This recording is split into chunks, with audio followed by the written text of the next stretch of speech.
All right, hello everyone. Welcome back to another episode of a ARunninThought podcast.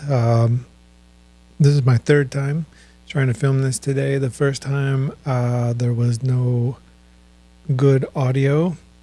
The second time, I somewhere in the middle of it hit the record button or the stop button on the ATEM, and I lost my video. So I had audio but no video. So third time's a charm. Last time, talked about gratitude and debt to people who sort of help us through not just the tough times in life, but people that help educate us and sort of like usher us through those growing stages and learning stages of life. And I gave the examples of the guy I worked for, Jay, and the other gentleman that helped me shape my surfboard, H.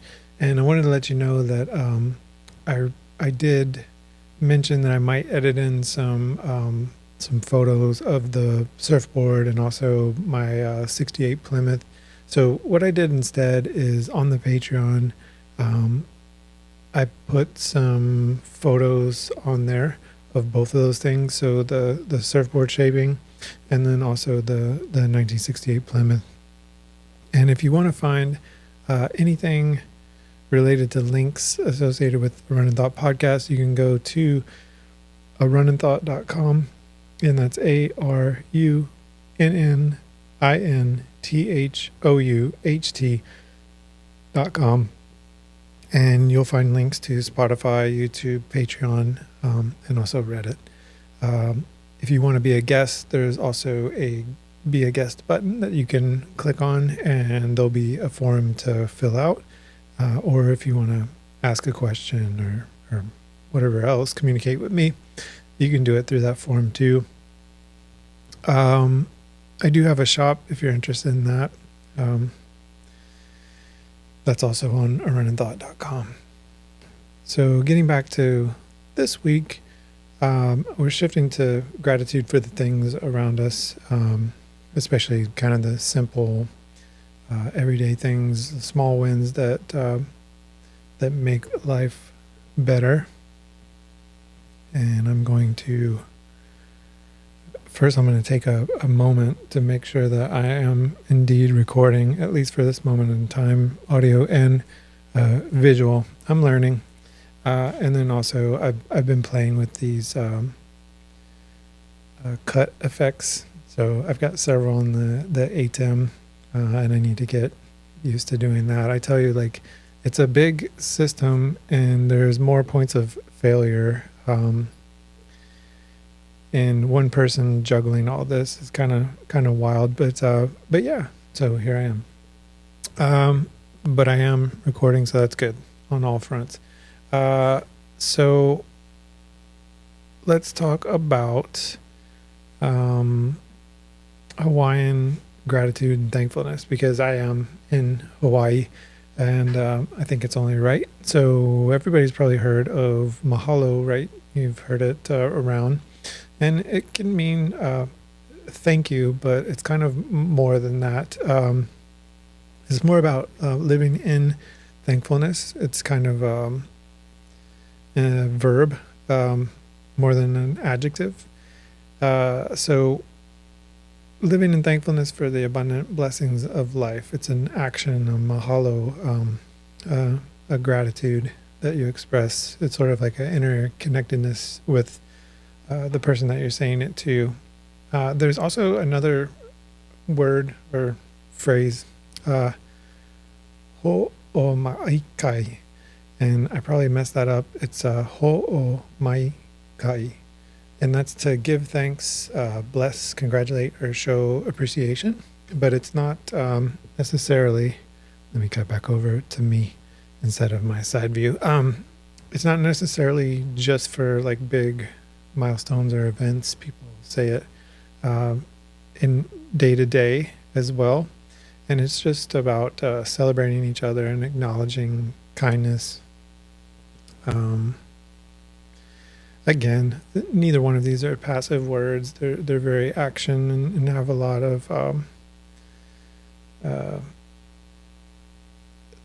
of meaning behind them, layers of meaning. And so let's see. I have to make a list, otherwise I'm going to be all over the place. So, aloha spirit and gratitude. It's really interesting to live here versus, like living in Chicago or living in Atlanta or just living on mainland in general. It's not that they're not nice people everywhere. It's that a lot of times people have their own thing going. They're more siloed, whereas here you do run into a lot of very outwardly kind people and easy to talk to. And now, of course, you've got some stinkers, but for the most part, it's just a really easygoing place to live, and people are generally very, very gracious, and so that's a nice thing, and I'm thankful for that. But the aloha spirit is sort of a interconnected kind of sentiment and word, and that's the meaning behind it. Is it's like a love, respect, reciprocity. So give and take, mindfulness, and a strength in relationships, and a heartfelt gratitude.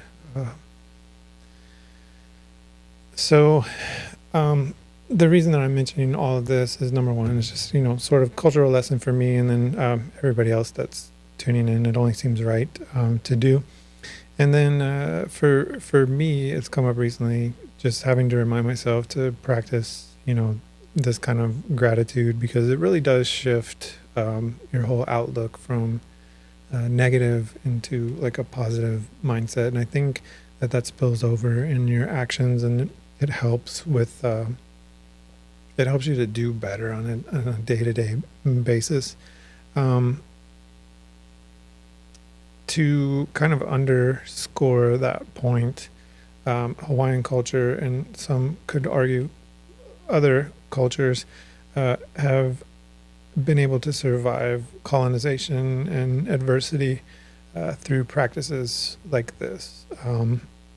It's just a testament to the power that your mindset can hold. And so, my connection to this is just kind of as an observer and slowly a practitioner, and I'm practicing on practicing. But here I get to witness this, and how locals greet each other and share resources and respect the land, which is called Aina here. So personal application for me, this has been a little difficult the end of last year, just because digital marketing is kind of the last thing on a lot of small business owners' minds. And I keep a small circle of clientele just because I have a particular niche, and I enjoy the people that I work with, and I kind of cultivate and pick very carefully. I've been blessed to be able to do that. The only caveat to that arrangement is that in times of uncertainty, or if that small group sort of collectively is not wanting to invest in marketing or my services, then I'm kind of left to pivot and find another way. And so there's there's several roads that I can go down, and one of them is definitely falling into deep depression. And trust me, I've been there a couple times, but I think that it's more beneficial, more fruitful to kind of figure out what you can do next, make a plan, and then act on that plan. And the worst thing that can happen is the plan fails, but at least at the end of a period of time, right, you have tried, versus like being left to lament, like, what if I would have, just whatever. So that's been my personal application, is just trying to remain grateful and not be performative, and kind of respect people for being humans, and empathizing and pivoting and finding my own way, and other things that I can do besides digital marketing to kind of pay my bills and do stuff like that. So Hawaiian philosophy, it teaches, resilience, involves a cultural identity and a sense of lokahi, which is a harmony between spiritual, social, physical, emotional self and the environment. And so I think that can be true for anyone. How you treat yourself and how you treat your surroundings. I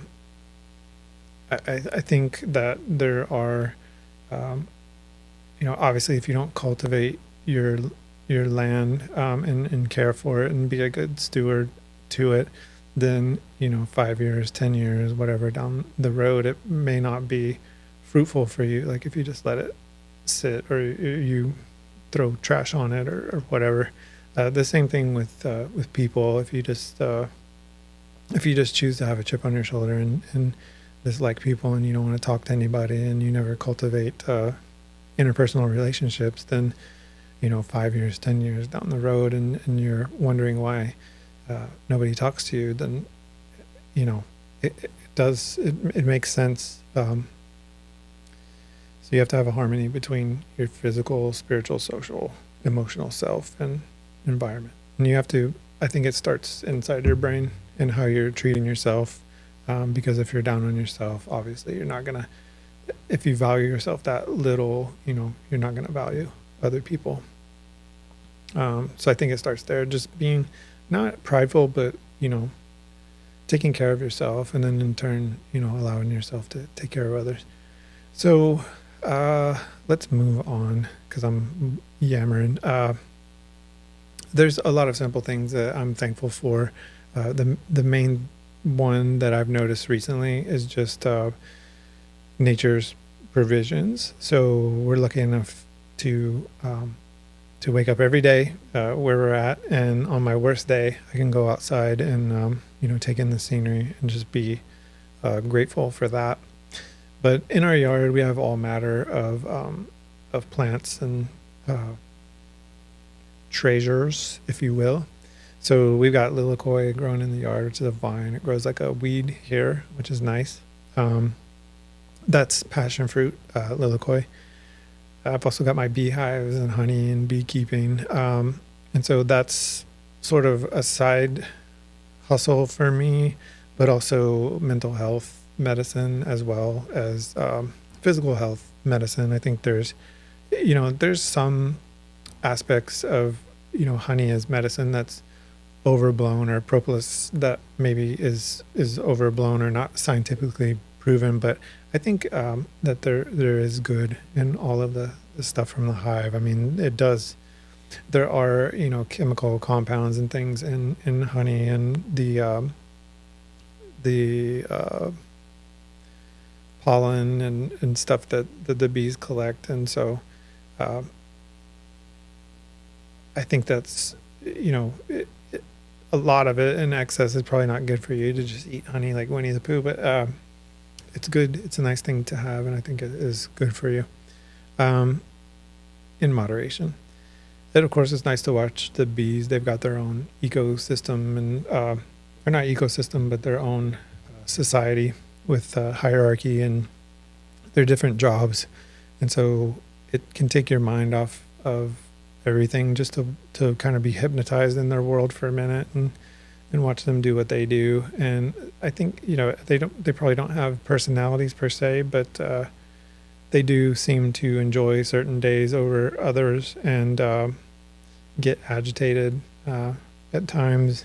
And so it's nice to get distracted by watching their behavior and what they're up to, and then kind of marvel in what they create, the intricacy of their hives, and the way that they manufacture their honey and take care of their nurse their baby bees and stuff. The other thing too about them is they're so short-lived. I think the queen lives for maybe like 2 or 3 years, and then most of the rest of the hive is only about a month, give or take. that they're alive, and so in that short time span, they're very, very busy for that short of a lifespan. Other things that we have around flowers, of course, we live on the Orchid Isle. Big Island is the nickname is Orchid Isle, and there's orchids everywhere. But we also have plumeria and hibiscus. We've got hibiscus in the yard, and birds of paradise. So it's nice to see those things. And then too, I'll pull back tall weeds or something sometimes, and there'll be like a type of orchid or something that I'd never seen before, and didn't even know it was there. So those nice little surprises. Of course, we got bananas, and I've got coffee trees in the yard. Suriname cherry I recently discovered. We had a bush in the yard for like almost 10 years, and I never cut it down because I didn't know what it was, and I assumed it was probably just going to end up being just another kind of weed tree. But I just left it just to see. And finally, this year I was walking, or not even this year, like last month, I was walking down the driveway, and I looked over, and it had a bunch of like red, yellow, and green fruit hanging off of it. And sure enough, it's a Suriname cherry. And so that particular plant, it has the fruit on it, but it also you can take the leaves and make tea out of it. So, and it's pretty good too. I just have to make sure I'm still recording. I'm shook from doing this twice already today. But yeah, so that's cool. And then of course we've got papaya, pineapples, Okinawa sweet potatoes growing in the greenhouse, and we get occasional eggs from our chickens. They're about 5 years old now. So they don't lay as often, but when they do come, it's sort of like a little gift. I think these matter because there's times where, things are slow, like right now, and I don't want to go out or spend too much.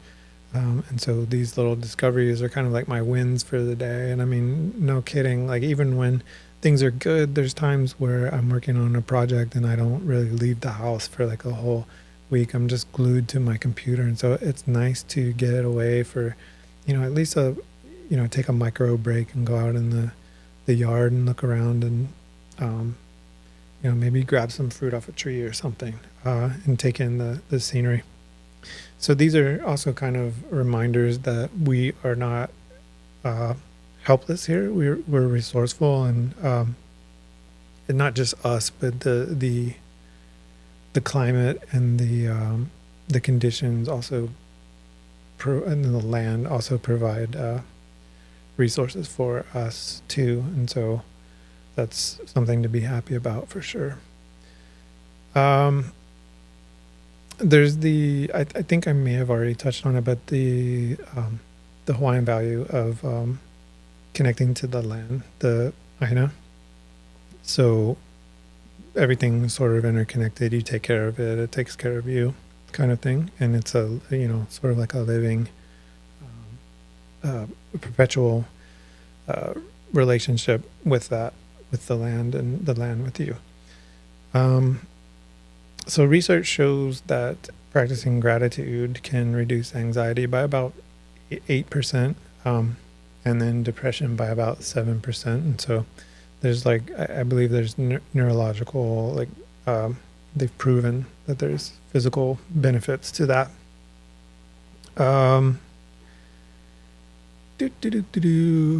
Yeah, so the other thing I wanted to lead into the other topic, switching from gratitude, but also just something that's come up recently has reminded me of the importance of caring about yourself, and then also guarding your time. And so this isn't really a pointed, these aren't pointed comments at any one particular person or one situation or anything recent or anything, but there have definitely come times in my life where I realized that interpersonal relationships that I had with people were very transactional. And one thing that I think it's important to do for anybody that doesn't know already is to, first of all, care for yourself. Don't forget to have positive,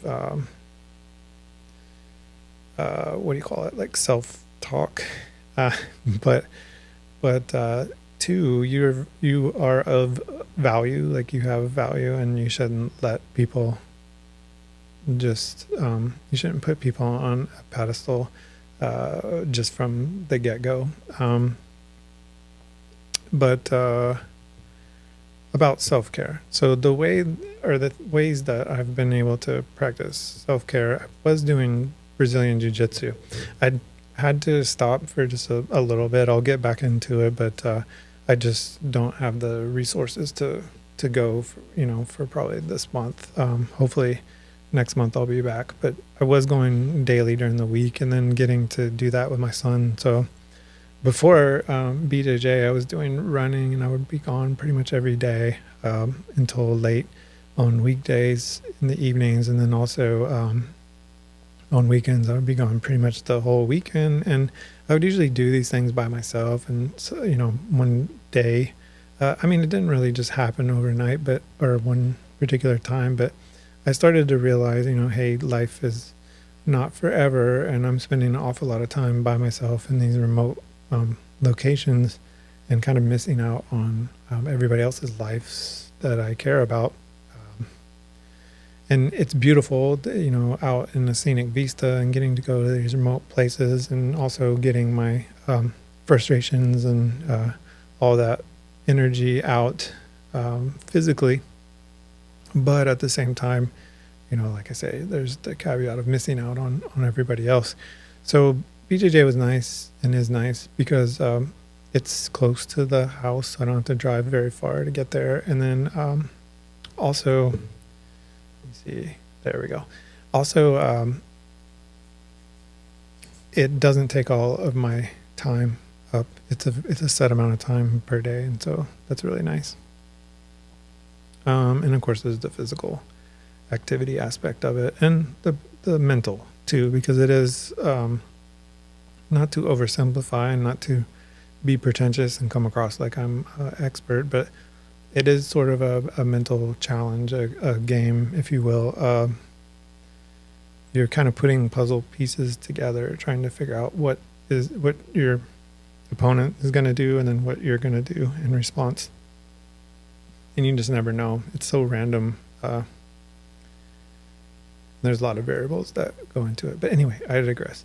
Another thing that I've been doing, or I started doing recently, it just suddenly occurred to me that, I have a guitar, and I have an Adirondack chair, and there is a thing called outside. So I started dragging the chair over to the side of the house and taking my guitar out with a drink or something, and just sit outside and play guitar and watch the sun set in the afternoon.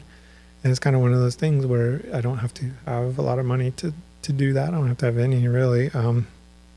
And I don't have to have a lot of, take a lot of time to do it either. I can go out there for 30 minutes, or I can stay out there for an hour or whatever. But yeah, just something nice. Everything in life doesn't have to be, a huge production. Some of the best things are just the simple things that you can enjoy over and over. Let's see. And then, of course, like music is also good, I think, for the mind, and meditation, kind of emotional release. I don't really release that many emotions, I don't think, when I'm playing. I'm just kind of like happy out there. The other thing that I like is I've been fortunate to be able to work from home since, I don't know, like 2020, 2021. And that's been really nice. I think those days may be numbered. I'm interviewing for jobs that are on site right now. And so, I'm going to miss it. But at the same time, again, you got to pivot with what life gives you. And, however it works out, I'll be fine with it. But one of the things that I have enjoyed is just being at home with the dogs. We've got a couple of Chihuahuas and a big fat Catahoula mix, and they keep me company. They don't care about anything that's going on with me necessarily, my bank account or my job status or how many clients I have or whatever. They're just there to kind of be a companion and have fun. So usually there's always a gotcha. And so with animals, they make messes and do things that we'd rather them not. I get phone calls sometimes from the neighbors like, hey, come get your dog. So there's that. But for the most part, they're present, loyal, and simple. And I like that about them. I got a section in here about Stoic philosophy. So I'm not a Stoic per se, but I do kind of like the Stoic philosophy of not being able to control events, but being able to control our response to them. And I don't do this innately, like naturally. I'm a very agonizing person, and I tend to assume the worst possible thing will happen at all times. But I have gotten better at kind of tempering that and realizing that there are definitely so many things that are beyond my control, but the best thing that I can do is to not freak out about it and to control my response. And for me, a lot of times that means put my head on how I can solve a problem or get out of a situation or do something differently. So I've got written here, every rejection, every disappointment has led you to this moment. And yeah, I mean, that's true, right? You wouldn't be where you are without all of the rejections and disappointments, as well as the good things that have happened as well. It's not all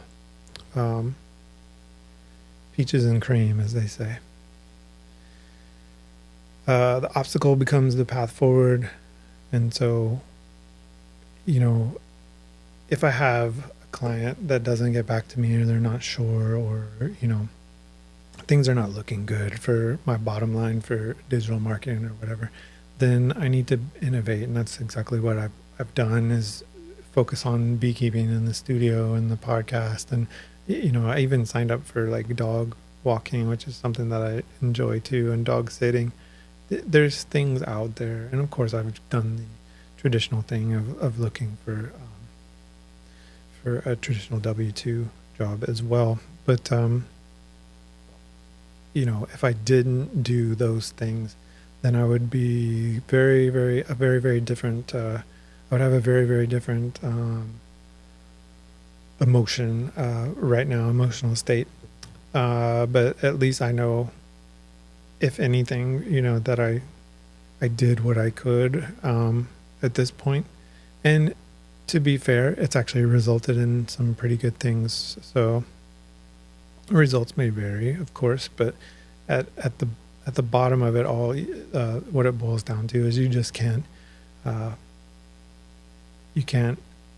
anticipate or worry about things beyond your control. You just have to be able to respond to them.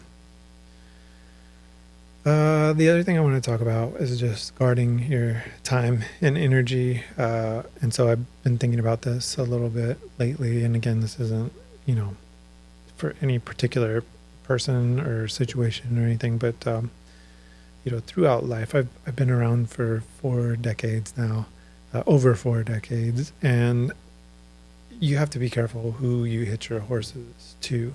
And what I mean by that is, there are some people that will tolerate you when you are providing something for them. So whatever that is, it could be money, it could be services, it could be a status, whatever. But the moment that you have nothing to offer them anymore, they perceive you have nothing to offer them, that affect goes from tolerating to disgust, or to non-existent, like no emotion, no contact. And so you have to be careful who you're investing all of your time and your resources into, because it may not be reciprocal, and a lot of times it's hard to tell who these people are. So just keeping that top of mind. You probably heard it said, everybody's not your friend, and that's true. Again, it's not good to have a chip on your shoulder, but it's also part of self-care is not setting yourself up to be cut down in the end by like manipulative personalities and stuff like that.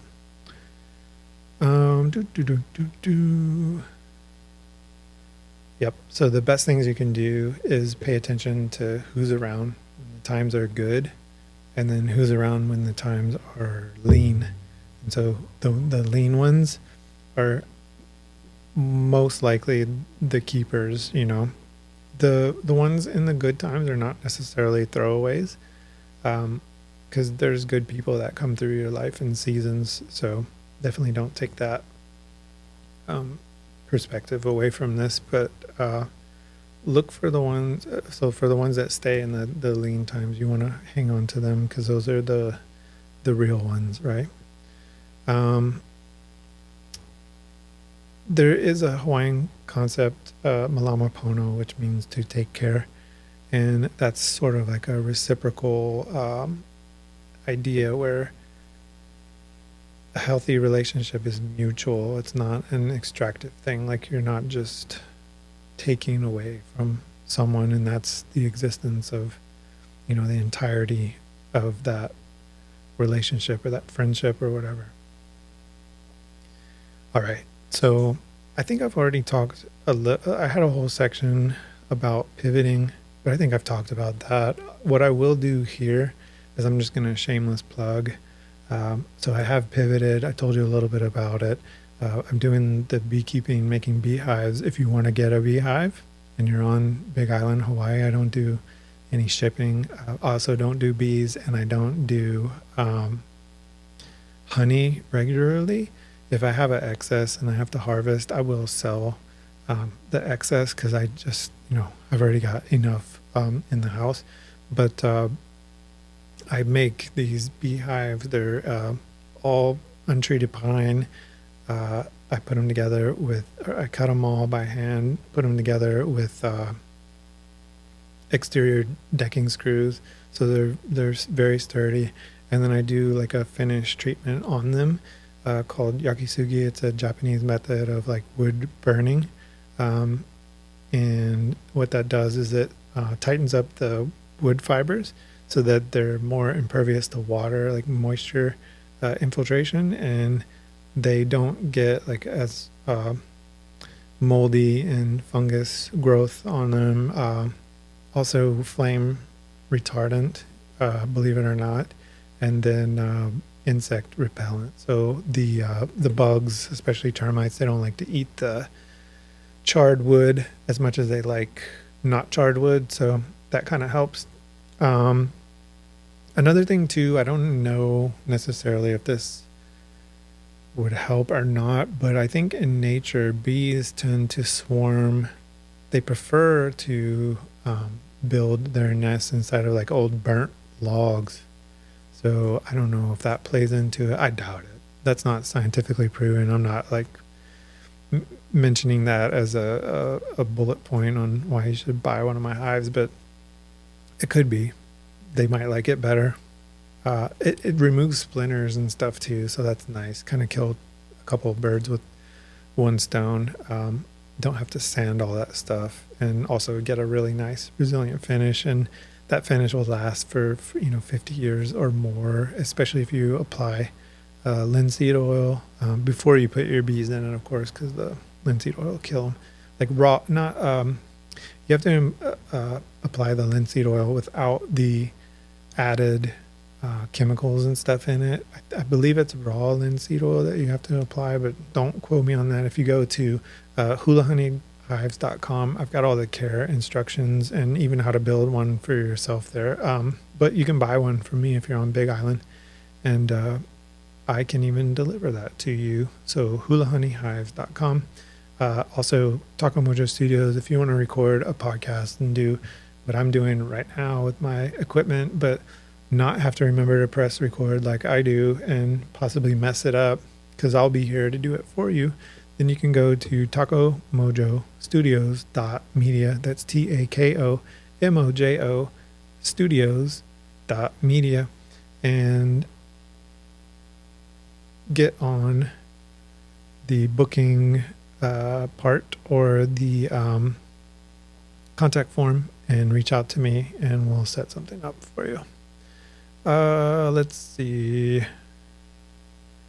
Digital marketing, of course, I'm always available at takomojo.com. That's takomojo.com. If you need SEO or digital marketing or a website for your business, a booking system, then you need to reach out to me and I can help you.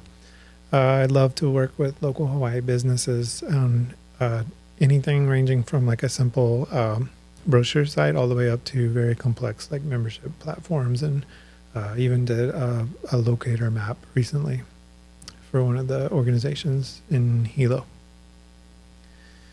All right, so let's see. I think that's it. I think that's all the website stuff that I wanted to plug.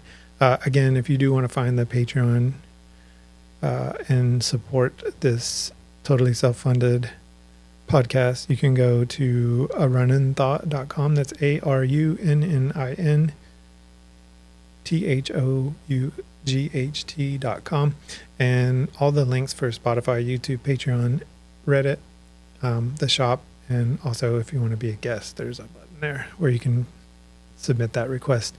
You can find all that on ARunninThought.com. Okay, sorry, shameless plug over. All of that just to say, this matters because I'm not waiting for clients to save me, right? If I did that, that's unfair to them. And it's definitely unfair to me to be in that illusion that things are going to magically get better and everybody's going to have a bunch of money to spend on marketing all of a sudden. It's not realistic, so I have to pivot. And that's what you should probably do too, not necessarily in that same exact situation, but in your own situations. Think of how you can change your mindset, change your goal, focus on something else. And I'm looking.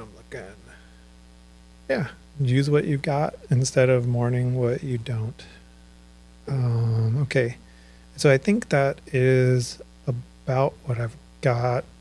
In doing this 3 times, I've actually shortened this by about like 20 minutes. So I guess that's one thing to be grateful for about recording this 3 times. Yeah, one thing I do want to talk about, and I may have kind of teased it earlier, is for Tako Mojo Studios, and then also for a ARunninThought podcast. I do want to have other people on here besides just me. I think, this is going to be boring if you're just listening to me and watching me try to do these transitions all by myself. It's not that entertaining, but I want to get guests on here. And so my vision is to have anybody that wants to come on, but I want to focus on local businesses. So that's anything from like service industry, like if you provide a service, like if you're yoga or massage or fitness business owner, if you're in medical, dental, vision, or social services, or any kind of other organization that you want to promote, I want you to come talk story with me and let the public or anybody that watches this be able to know kind of your history and what you're bringing to the table, the services that you offer, and a little bit more about you. It's not probably going to be that earth-shattering at the beginning, but I think as I'm able to accumulate more of those kind of dialogues and put them together collectively, my vision is that more people would turn to that and be able to get like a very holistic idea of what your business or what your personal story or whatever is about. So the other thing too, like in addition to local businesses, I also want to make sure that I include like if you have a food truck, if you have a food stand, if you have something that you do that doesn't really have a location, I don't care. Come talk to me. Let's promote. It's totally free on my end. I don't charge anything to be on here, and I also don't pay anybody to be on here at that point. At this point, maybe in the future, but I think it's mutually beneficial to get kind of like a concentration of these kind of discussions, and for locals to Big Island especially, kind of a resource where people can turn to get the full story on what your business or you are about. Okay, so the capstone, or the biggest thing that I'm excited about too, is maybe having musical guests on. So music is kind of something that I've loved since I was little, right? I am MTV generation kid. I remember sneaking to watch MTV when I was a little guy, like 5 years old, and getting yelled at to turn it off. But I've always loved music, all different kinds, and I play guitar and a little bit of keys and a little bit of drums. I'm no virtuoso in anything, but I do enjoy it, and I know that there's a lot of local talent that's sort of like untapped and not widely known, and so those are the kind of people that I would love to talk story with, and also get their music, like original compositions and stuff, out in front of the public, and also their story to maybe their personal story, or maybe just talk story, so that people can see like the personality and the situations and things that went into writing their songs and doing what they do. And so that's one thing that I'm super excited about. And so if you are a local musician anywhere on Big Island, of course, like I say, I'm not going to pay you to come here and do anything. It's just, think of it as hanging out with your friend that's got some decent microphones, and that's about it, or more decent than you would usually find laying around. But yeah, so that is the thing I'm most excited about. Of course, businesses and stuff too, because I think it's important to kind of to have that reciprocal relationship, right? Like, I need you to come on here to make me more interesting, but you could benefit too from telling your story. And one of the things as a digital marketer that I always have to, or not always, but a lot of the times I have to just spend about 60% of the time telling clients, you don't want to use yourself as a marketing, what do you call it?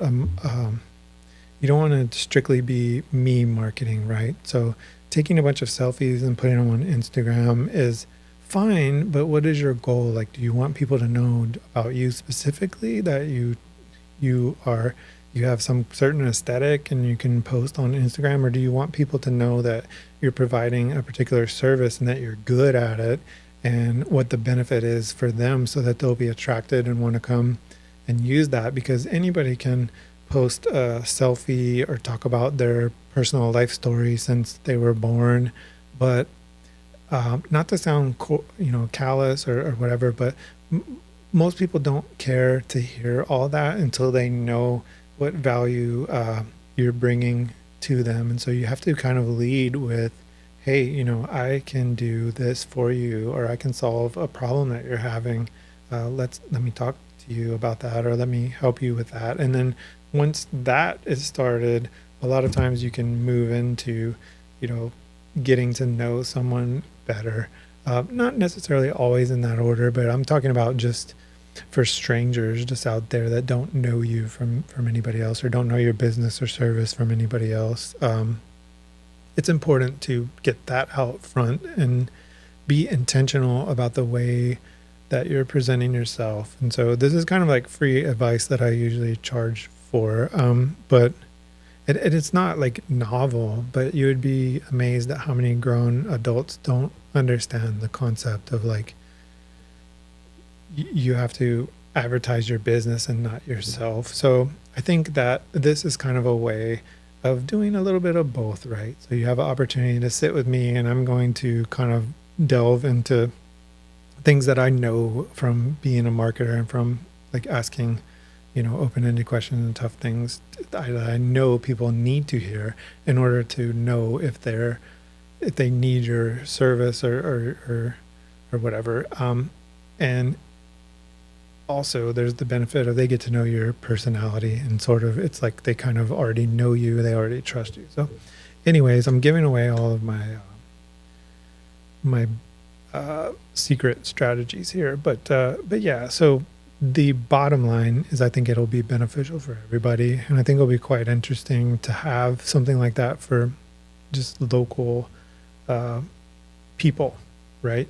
Because even if you don't have a business, and even if you don't have musical abilities or whatever, you can still come talk to me about whatever. Even if you're my neighbor or whatnot, I still want to talk to you. Way better than me doing this every single time, right? I think everybody would agree. But yeah, so I've been going at this for almost 50 minutes now, and this is like my third very smooth, believe it or not, version of this. So I'm going to go ahead and cut it off here, but thanks everybody for watching if you made it to this point. And I'll look forward to hopefully seeing some guest requests and other communications flow in. But yeah, take care.